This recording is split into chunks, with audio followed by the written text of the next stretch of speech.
사도의 술에 들어가니라. 아멘. 새해가 시작되었습니다. 새해가 되니까 여러분은 마음이 어떠신가요? 새해가 되었다는 느낌이 들고 또 뭐 설렘이 있고 기대가 있고 그렇습니까? 제가 극동방송에서 방송을 하나 하고 있지 않습니까? 그래서 금요일 날 방송을 하러 갔는데 PD가 저한테 새해 복 많이 받으세요 그러더라고요. 그래서 저도 새해 복 많이 받으세요 그랬는데 PD가 저한테 묻는 겁니다. 목사님, 새해가 되었는데 조금 더 새해가 되었다는 느낌이 들지 않아요? 그렇게 묻는 겁니다.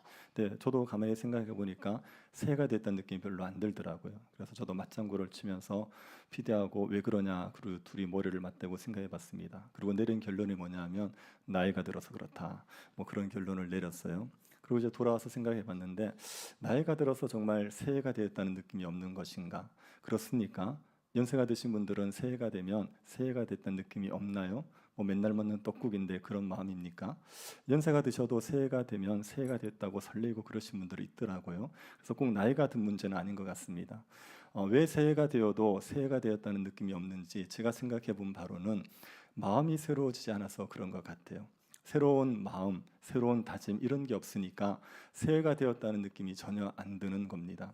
새해가 되면 사람들이 새롭게 뭔가 마음을 다지는 일들이 있지 않습니까? 새벽 기도를 안 나오다 나오는, 아니면은 성경을 안 읽다가 읽든지, 아니면 봉사를 하든지 공부를 하든지 뭔가 새롭게 시작하자는 마음들이 있지 않습니까? 근데 전혀 그런 마음이 없을 수 있습니다. 저도 전혀 그런 마음이 없었거든요. 새해가 되어도 뭘 다짐 이런 걸 하지 않았습니다. 왜냐하면 지금 하고 있는 일들이 너무 많으니까 이거 열심히 하자 그 생각밖에 없어서 무슨 다짐이 없었습니다. 그래서 PD가 저한테 새해 소망이 뭐냐고 방송 중에 묻더라고요. 그래서 이제 뭐라도 얘기해야 되니까 운동하는 게 소망이다, 뭐 그렇게 이제 얘기했죠. 그게 마음에 있었던 게 아니라 그냥 쥐어짜내서 얘기했던 겁니다. 그렇게 전혀 새로운 다짐이나 계획이 없으니까 새해가 되어도 새롭다는 느낌이 안 드는 거지요. 우리의 마음이 새로워지지 않으면 새해가 되어도 새해라고 느끼기 어렵습니다. 또 마찬가지로 우리의 마음이 새로워지지 않으면 우리의 삶도 새로워지지 않습니다. 마음이 바뀔 때 삶이 바뀌는 거죠. 그래서 에베소서를 보면 우리에게 옛사람을 벗어라 새 사람을 입어라 얘기하는데, 그냥 너희가 노력해서 그렇게 얘기하지 않고 마음이 새로워져서라고 얘기하고 있습니다. 에베소 4장 22절 24절 한번 보십시오. 너희는 유혹의 욕심을 따라 썩어져가는 구습을 따르는 옛사람을 벗어버리고 오직 너희의 심령이 새롭게 되어 하나님을 따라 의와 진리의 거룩함으로 지으심을 받은 새 사람을 입어라. 우리는 옛사람을 벗어야 됩니다. 욕심을 따라 살아가는 옛사람을 벗어야 됩니다. 그리고 우리는 새 사람을 입어야 됩니다. 진리를 따라 사는 새 사람을 입어야 됩니다. 근데 그것은 어떻게 가능합니까? 심령이 새롭게 되어질 때 가능한 겁니다. 이렇게 얘기하지 않죠. 너희가 심령을 새롭게 해서 이렇게 얘기하지 않죠. 심령이 새로워져서 이렇게 얘기하는 겁니다. 마음이 새로워져야지 우리가 새롭게 살아갈 수 있습니다.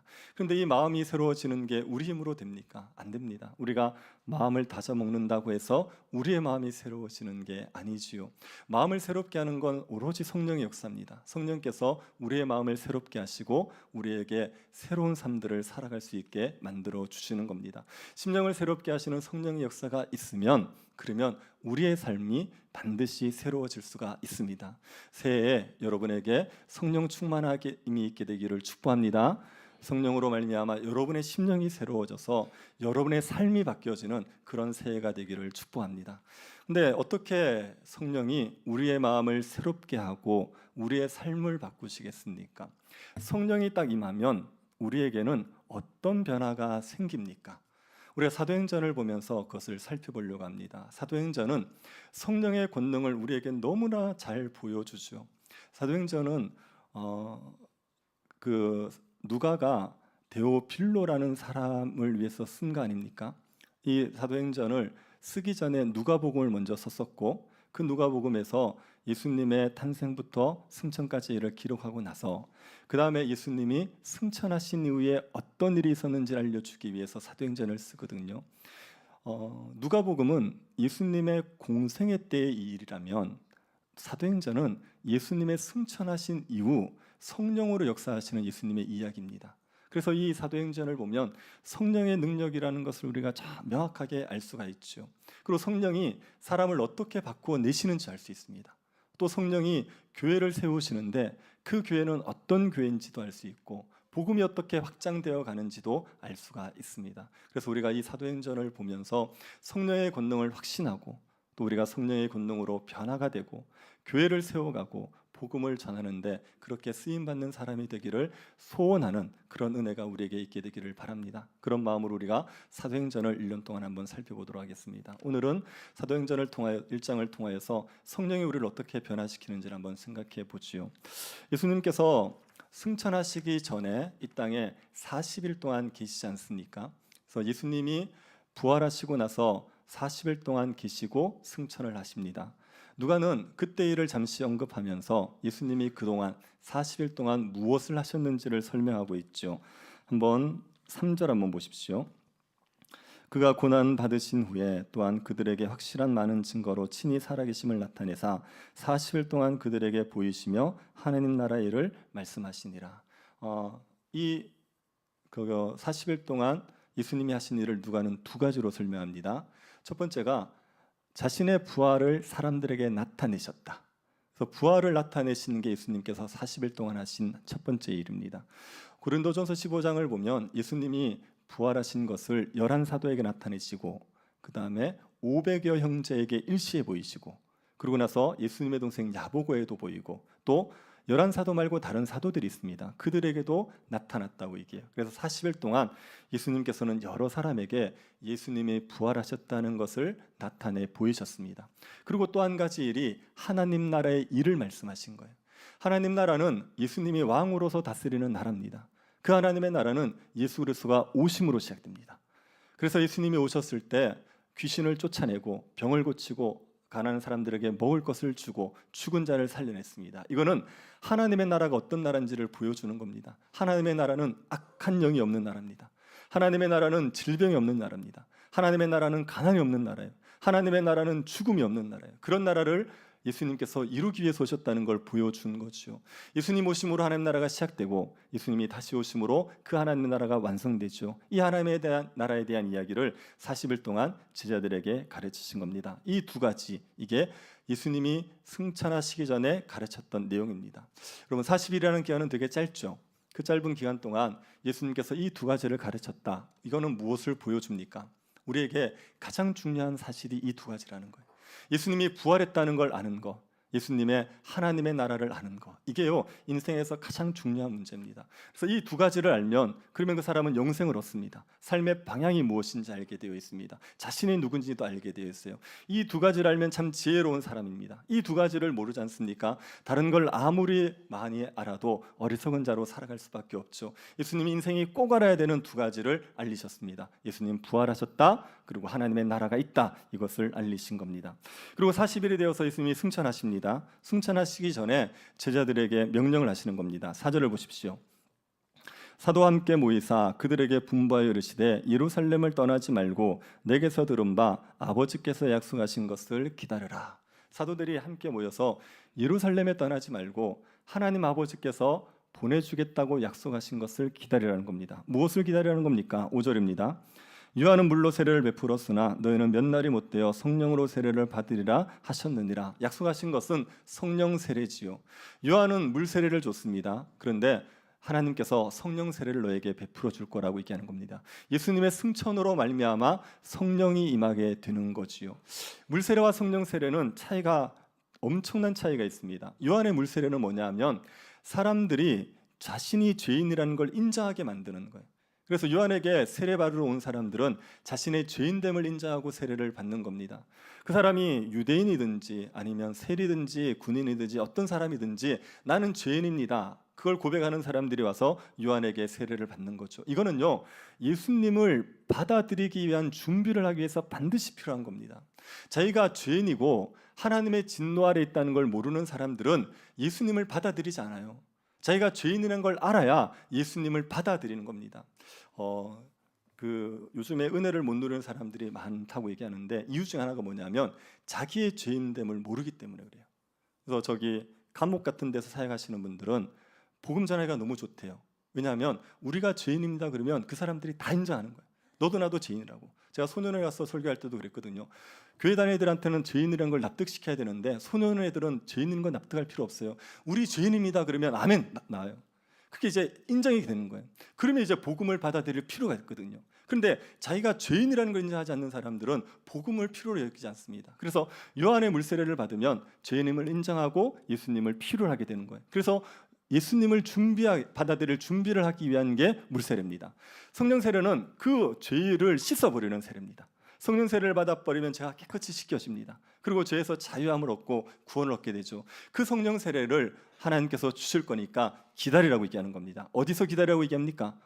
예루살렘에서 기다리라고 얘기합니다. 예루살렘은 제자들에게 위험한 곳입니까? 안전한 곳입니까? 되게 위험한 곳이에요. 거기서 예수님이 돌아가셨잖아요. 예수님을 죽인 사람들이 여전히 기세등등하게 있는 곳이 예루살렘이에요. 거기에서 성령 세례를 기다리는 건 되게 위험한 겁니다. 그런데도 예루살렘에서 기다리라는 겁니다. 왜요? 이거는요, 구약에서 선지자들이 하신 약속을 이루기 위해서입니다. 이사야 선지자는 이렇게 예언했습니다. 이사야 2장 3절입니다. 많은 백성이 가며 이르기를 오라 우리가 여호와의 산에 오르며 야곱의 하나님의 전에 이르자 그가 그의 길을 우리에게 가르칠 것이라 우리가 그 길로 행하리라 하리니 이는 율법이 시온에서부터 나올 것이요 여호와의 말씀이 예루살렘에서부터 나올 것임이니라. 율법은 시온에서부터, 하나님의 말씀이 예루살렘에서부터 나온다고 선지자들이 예언했습니다. 그래서 복음은 예루살렘부터 전하여지도록 예언이 되었기 때문에 그 예루살렘에서 기다리라고 얘기하는 겁니다. 그 예루살렘에서 기다리고 성령을 받으면 예루살렘부터 시작해서 유대, 사마리아 땅끝까지 복음을 전하라, 그렇게 얘기하는 거죠.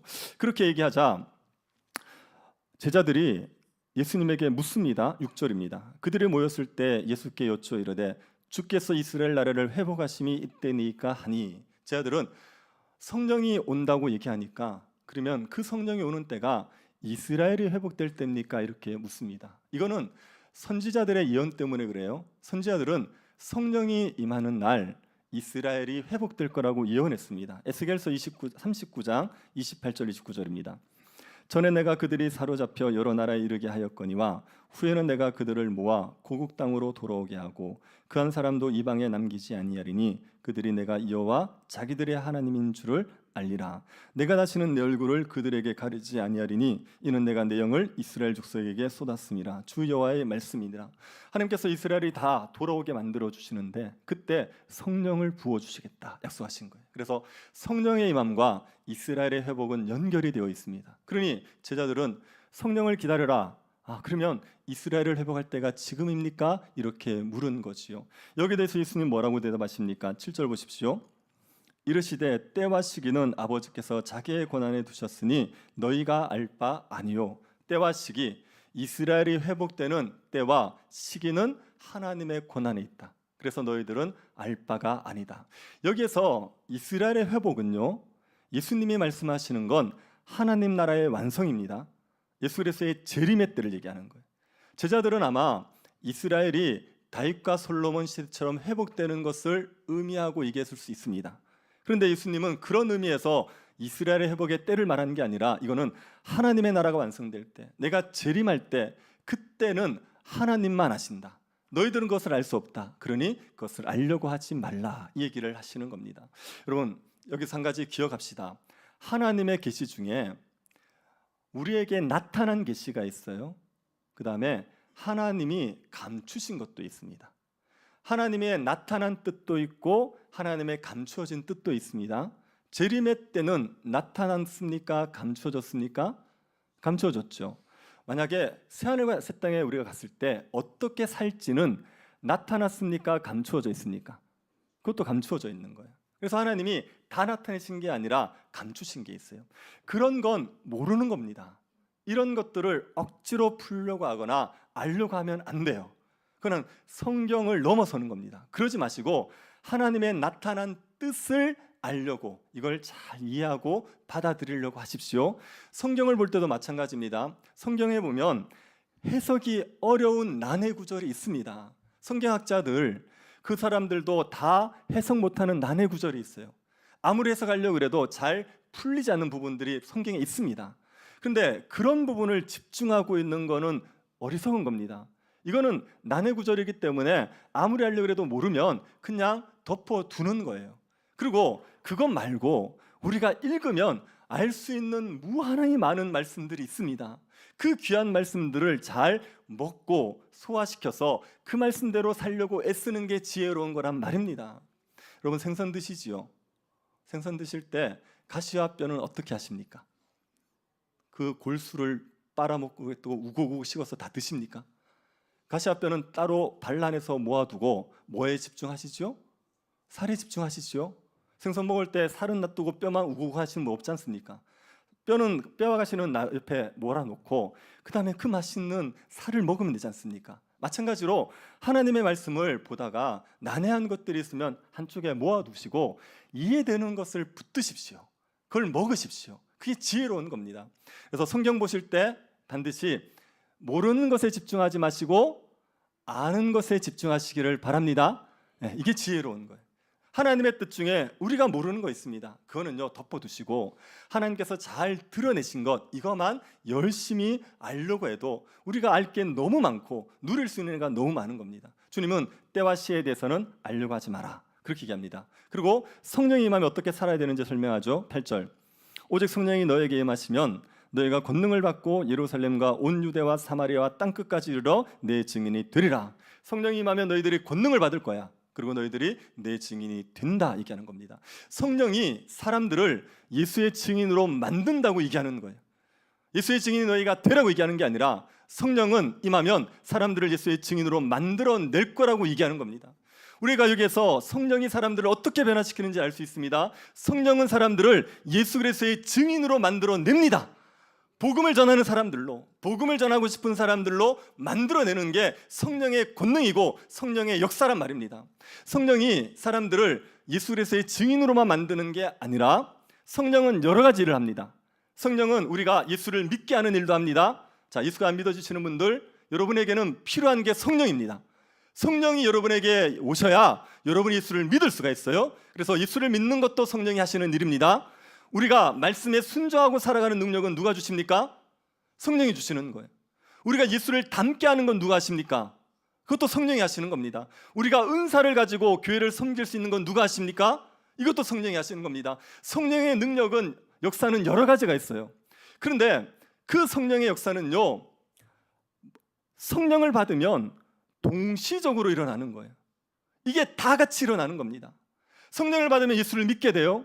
말씀에 순종하게 돼요. 예수를 닮은 자가 돼요. 은사를 가지고 섬기는 자가 돼요. 복음의 증인이 되는 겁니다. 이런 것들은 동시적으로 같이 다 일어나는 거예요. 이게요, 일어나면 같이 다 일어나고 안 일어나면 하나도 안 일어나는 겁니다. 갈라디아서 5장에 보면 성령의 9가지 열매가 있죠. 사랑과 희락과 화평과 이렇게 9가지 열매가 있죠. 자, 이 성령의 9가지 열매는 동시에 일어납니까? 사랑만 나타나거나 희락만 나타나거나 이렇게 됩니까? 동시에 일어나는 거예요. 성령의 9가지 열매는 있으면 다 있는 거예요. 없으면 하나도 없는 겁니다.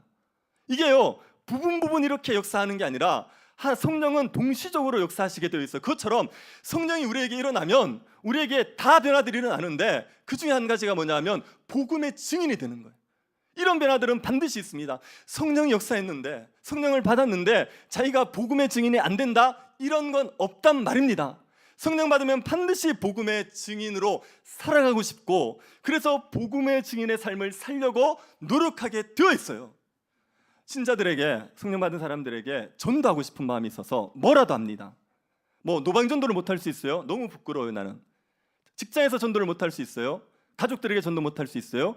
그런데 성령 받은 사람들은 어떤 형태로든 전도하게 돼 있어요. 그냥 뭐 이런 것도 전도입니다. 내가 예수 믿는 사람인데 내가 나쁘게 살면 하나님이 영광이 가리지 않겠느냐. 그러니까 하나님의 영광을 위해서 내가 선하게 살자. 이것도 간접적인 전도가 돼요. 교회 가자는 얘기를 해요. 자꾸 이렇게 예수님에 대해서 얘기하고 싶은 거예요. 그런 일들을 하게 되어 있습니다. 연예인들이 상 받으면 예수 믿는 사람들은 끝에 뭐라고 붙입니까? 하나님이 능력 주셔서 감사하다. 그거 얘기하면 욕먹을지 알까요, 모를까요? 욕 바가지로 먹습니다. 그런데 해요. 그렇게 되는 거예요. 제가 어떤 분한테 들었는데 막년회를, 송년회를 하면서 같이 이제 건배를 하게 된 거죠. 그래서 이분에게 건배사를 제안했습니다. 그래서 이분은 이제 교회를 안 다니니까 보리차를 딱 들고 건배사를 하라 그러니까 직원들이 다 교회를 안 다니는데 건배사를 했어요. 뭐라고 했냐면 그의 나라와 그의 의를 위하여. 저희 직원들이 뭔 말인지 못 알아들었어요. 그러니까 이제 술을 마셨죠. 이 뜻을 알았으면 술 맛이 낫겠습니까? 근데 이제 그 상황에서 얘기하고 싶은 거예요. 이거는 성령 받은 사람들에게 나타나는 특징입니다. 아니 어떻게든 복음을 전하고 싶은 거예요. 그래서 예수 그리스도를 전하기 위해서 발버둥 치고 살아가는 게 성령이 우리를 변화시켜 내는 겁니다. 여러분 복음을 전하고 싶으십니까? 복음의 증인으로 살고 싶습니까? 그게 여러분의 성령을 받으셨다는 증거입니다. 나는 성령 받았는데 복음을 전하고 싶지 않아, 이런 건 없단 말입니다. 반드시 복음을 전하고 싶은 마음이 성령 받으면 생겨나게 되는 거죠. 그래서 여러분 성령의 역사로 말미암아 우리의 마음에 주신 대로 복음을 증거하며 살아가시기를 바랍니다. 자꾸 이렇게 하늘만 쳐다보고 있으면 안 돼요. 복음을 전하셔야 됩니다. 이 예수님께서 승천하시자 제자들이 뭘 하냐면 예수님이 올라가신 하늘을 쳐다보고 있었어요. 그죠? 그랬더니 이제 천사들이 와서 가볍게 책망하지 않습니까? 10절 11절 보십시오. 올라가실 때 제자들이 자세히 하늘을 쳐다보고 있는데 흰옷 입은 두 사람이 그들 곁에 서서 이르되 갈릴리 사람들 어찌하여 서서 하늘을 쳐다보느냐? 너희 가운데서 하늘로 올려주신 이 예수는 하늘로 가심을 본 그대로 오시리라 하였느니라. 예수님이 올라갔는데, 승천하셨는데 다 제자들이 하늘을 쳐다보고 있습니다. 하늘을 쳐다보고 있는 제자들이 이해가 되십니까? 안 됩니까? 네, 이게 이해가 되면은 F고요. 이게 이해가 안 되면 T입니다. 제가 우리 딸에게 이걸 검증받았어요. 뭐냐면은 제자들이 예수님을 사랑하잖아요. 그 사랑하는 예수님이 하늘로 올라갔어요. 그러면 그리워서 쳐다보게 됩니까? 안 됩니까? 되죠. 여러분이 사랑하는 사람과 헤어졌어요. 그 사람이 버스를 타고 갑니다. 버스 타면 바로 돌아섭니까? 한참을 쳐다봅니까? 그렇게 되지 않습니까? 이런 느낌인 거예요. 하늘로 가신 예수님이 그리워서 쳐다보고 있는 거예요. 그때 이제 천사가 와서 책망을 하는 겁니다. 갈릴리 사람들아 어찌하여 서서 하늘을 쳐다보고 있느냐, 이렇게 책망하는 거예요. 심한 책망은 아니라 가볍게 책망하는 겁니다. 갈릴리 사람, 제자들을 높이는 걸까요? 낮추는 걸까요? 낮추는 거죠. 너 갈릴리 사람들이야. 그런데 너희들이 예수 그리스도로 증인들이 된 거 아니야? 영광스럽게 된 거 아니야? 근데 왜 하늘만 쳐다보고 있느냐? 이 하늘만 쳐다본다는 게 예수님만 그리워하고 아무것도 안 하고 있는 거예요. 그러고 있지 말라는 겁니다. 여러분 신자가 되어서 하늘만 쳐다보고 계시면 안 돼요. 어떤 사람들이 하늘만 쳐다보는 사람들이냐면 성경만 쳐다보시는 분들요. 성경 보는 건 너무 귀하죠. 성경은 봐야 되죠. 예수님을 알아야 되죠. 하나님을 알아야 되죠. 그런데 성경만 읽지 전도 안 하시는 분들이 있습니다. 하늘만 쳐다보고 계시는 거예요. 성경을 100독했든 200독했든 성경을 열심히 보고 있는데 전도하지 않으면 그러면 게으른 겁니다.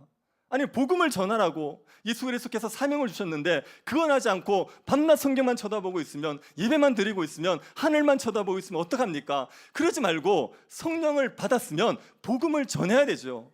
땅끝까지 복음을 증거하는 일을 감당하면서 살아가야 됩니다. 여러분 예수님이 하늘로 올라가셨는데 그 예수님은 다시 오시지요? 이걸 기억하셔야 됩니다.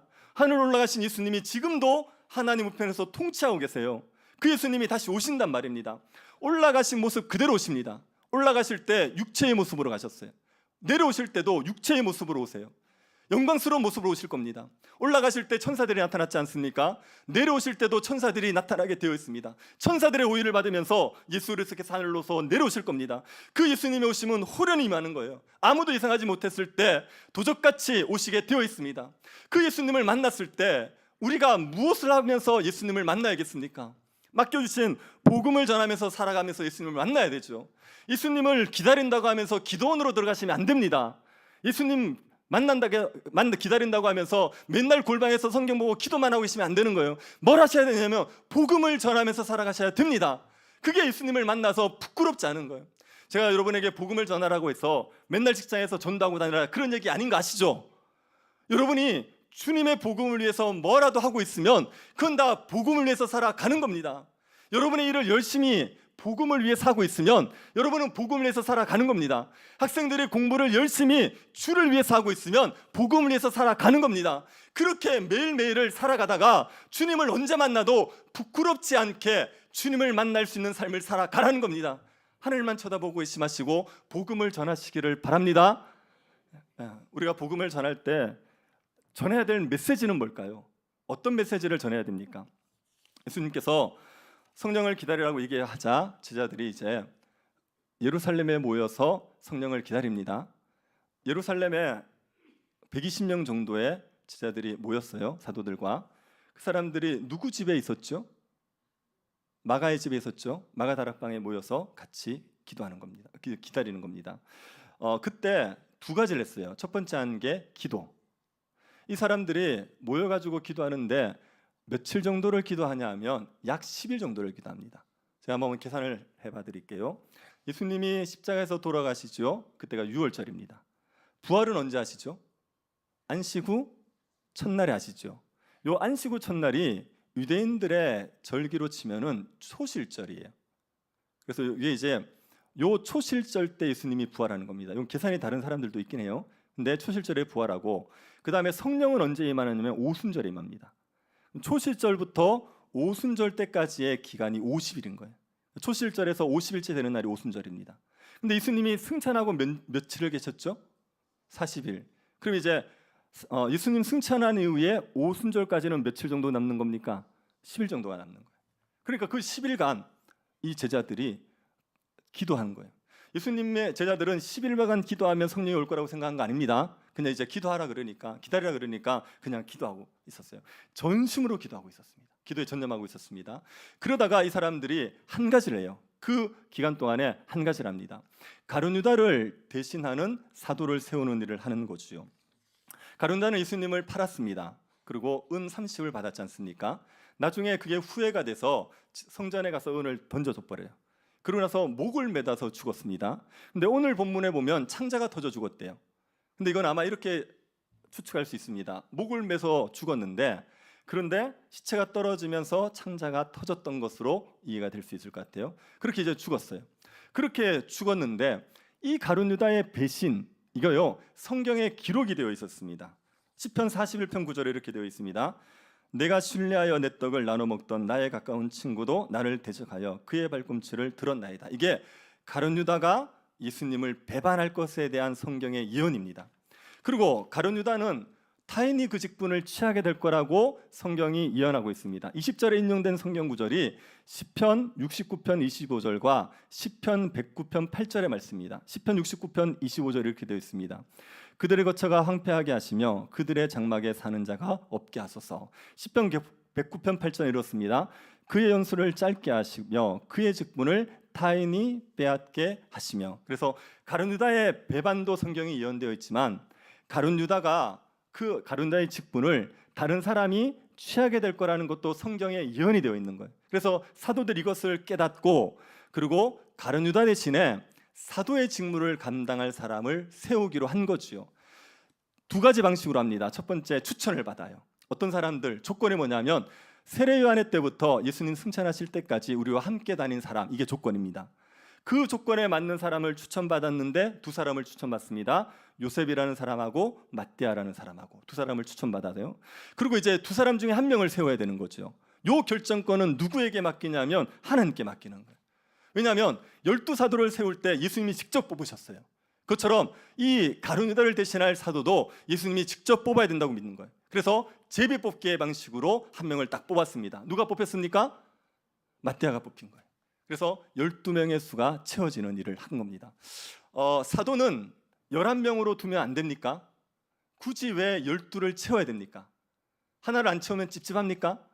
그런 것보다요, 이거는 뭘 보여주냐면 10이라는 수가 하나님 백성의 숫자입니다. 그래서 구약에 이스라엘은 몇 지파요? 12지파. 그 구약의 12지파 하나님 백성들, 그 백성들이 신약에서는 교회다. 이 사도들이 교회의 터가 된다, 기초가 된다, 모퉁이 돌이 된다, 기초석이 된다. 이걸 보여주기 위해서 12를 굳이 맞추는 겁니다. 10이라는 숫자는요 4 곱하기 3입니다. 4는 사방을 얘기해요. 3은 하나님을 얘기해요.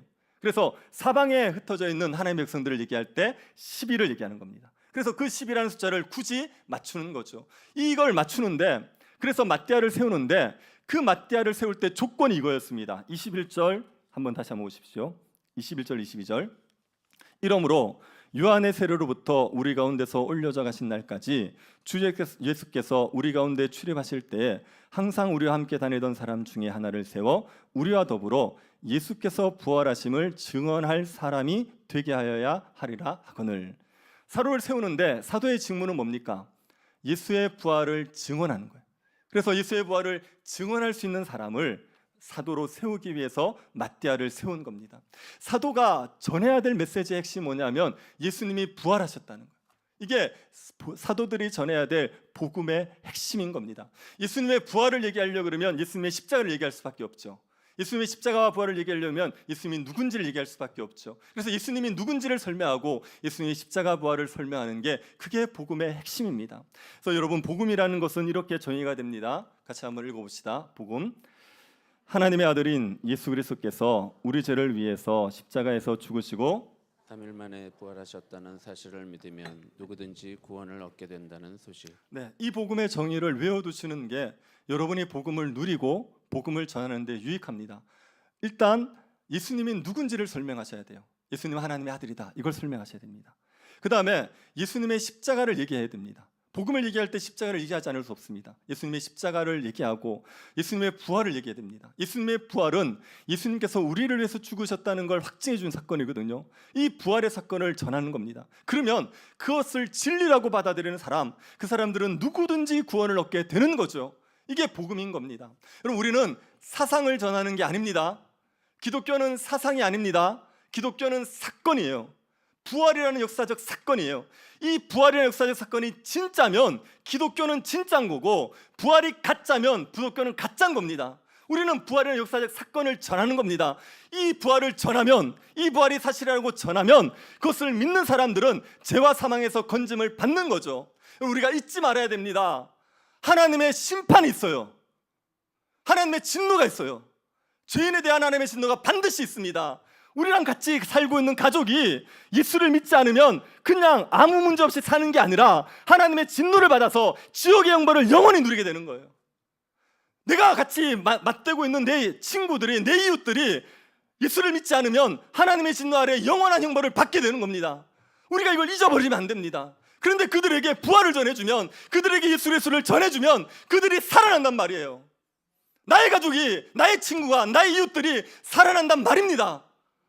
그거를 전하도록 우리를 증인으로 부르셨습니다. 그걸 전하도록 우리에게 성령을 부어 주신 겁니다. 그러니 여러분, 이 복음을 외치며 전하면서 살아가시기를 바랍니다. 우리에게 맡겨주신 이 복음을 부끄러워하지도 말고, 이 복음을 전하면서 당하는 핍반을 괴로워하지도 말고 복음을 위해서 살아가는 복음의 증인들이 되시기를 바랍니다. 십자가 복음을 전합시다. 이게 우리를 살린 것처럼 이 복음이 영혼들을 살려냅니다. 이 사망의 땅에, 이 고통의 땅에, 우상의 지배 아래 있는 이 땅의 사람들에게 십자가 복음이 그들을 살려낸단 말입니다. 그 확신을 가지고, 그 담대한 확신을 가지고 복음을 전하면서 살아가는 주의 백성들이 될 수 있기를 간절히 바랍니다. 우리가 새해가 됐는데 두 가지 다짐을 합시다. 첫 번째 다짐은 뭐냐면 성령을 기다립시다. 네, 우리가 복음의 증인으로 사는 건요, 우리의 능력으로 절대 안 됩니다. 이건 학습으로 되지 않습니다. 세뇌로 되지 않습니다. 복음을 전할 수 있는 능력은 성령이 오셔야지만 가능한 겁니다. 여러분 중에 예수가 믿어지지 않은 사람들, 복음을 전하는 게 부끄럽고 복음을 전할 수 없는 사람들은 예수 믿어야 됩니다. 그 예수를 믿기 위해서는 성령을 받으셔야 돼요. 성령이 아니면 여러분이 절대로 예수를 주로 시인할 수가 없습니다. 그래서 여러분, 성령을 기다리시며 성령을 구하십시오. 기도하시고 말씀을 보시면서 성령이 여러분에게 오시기를 구하셔야 됩니다. 그래야 여러분이 살아납니다. 그리고 여러분, 복음의 증인으로 살고 싶으신 분들도 성령을 기다리십시오. 성령을 구하십시오. 우리는 성령을 받아야 되는 건 아닙니다. 우리는 성령 충만함을 받아야 됩니다. 그 성령의 충만함을 받아야 세상 가운데서 복음을 담대하게 선포하며 살아갈 수 있습니다. 복음으로 인하는 부끄러움을 당하더라도 복음을 부끄러워하지 않고 살아갈 수가 있습니다. 그러니 성령 충만을 구하십시오. 기도합시다. 네, 다시 한번 정말 기도합시다. 이 시대 가운데 정말 필요한 이 복음을 전할 수 있도록 우리가 기도하면서 성령의 충만함을 받으십시다. 그래서 우리의 마음이 새로워져야 돼요. 복음을 전하고 싶은 열정으로 새로워져야 됩니다. 여러분, 회심했을 때 기억납니까? 복음이 전하고 싶어서 버스에서 사람들에게 복음을 외쳤던 기억 나십니까?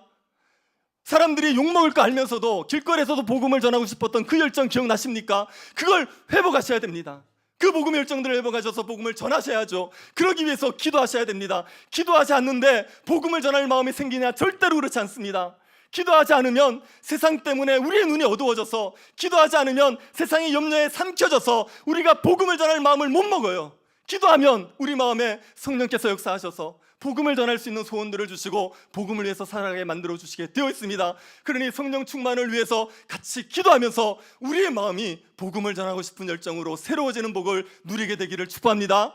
그리고 또 한 가지 우리가 다짐합시다. 올 한 해 복음을 전할 사람들을 품읍시다. 예수 그리스도의 복음을 들어야 될 사람들 있지 않습니까? 우리의 가족들 중에, 우리의 친구들 중에, 우리의 이웃들 중에 복음 들어야 될 사람들 있지 않습니까? 그들을 우리의 마음에 품읍시다. 올해는 몇 명에게 꼭 복음을 전하겠다. 그들을 위해서 기도하고 그들에게 기회가 되면 새생명 축제, 전가족 추석주일 참여시키고 내가 시간이 되면 만나서 복음을 전하겠다, 이런 다짐을 합시다. 그리고 그 영혼들을 품고 기도하십시오. 기도하면서 하나님께서 마음을 주실 때 순종하셔서 복음을 전하면서 복음을 위한 증인의 삶을 살아가시기를 바랍니다. 이게 우리에게 맡겨진 사명을 따라 사는 거고, 이것이 우리에게 말할 수 없는 기쁨을 누리며 살아가는 방식인 겁니다. 그러니 성령의 권능을 받아서 우리가 복음의 증인들이 되어서 복음을 위해서 살아가는 복된 한 해 될 수 있기를 간절히 바랍니다. 하나님 아버지, 우리에게 은혜를 베풀어 주셔서 감사드립니다. 예수 그리스도로 말미암아 우리를 구원하여 주신 은혜에 감사드립니다. 우리에게 성령을 주셔서 복음의 증인으로 삼아 주심을 감사드립니다. 복음을 위해서 살아가게 하십시오. 성령을 기다리게 하여 주시고 성령 충만함을 받아 영혼들을 품고 복음 전하는 주의 백성으로 살아갈 수 있도록 은혜 베풀어 주옵소서. 걸어가신 예수님 이름으로 기도드립니다.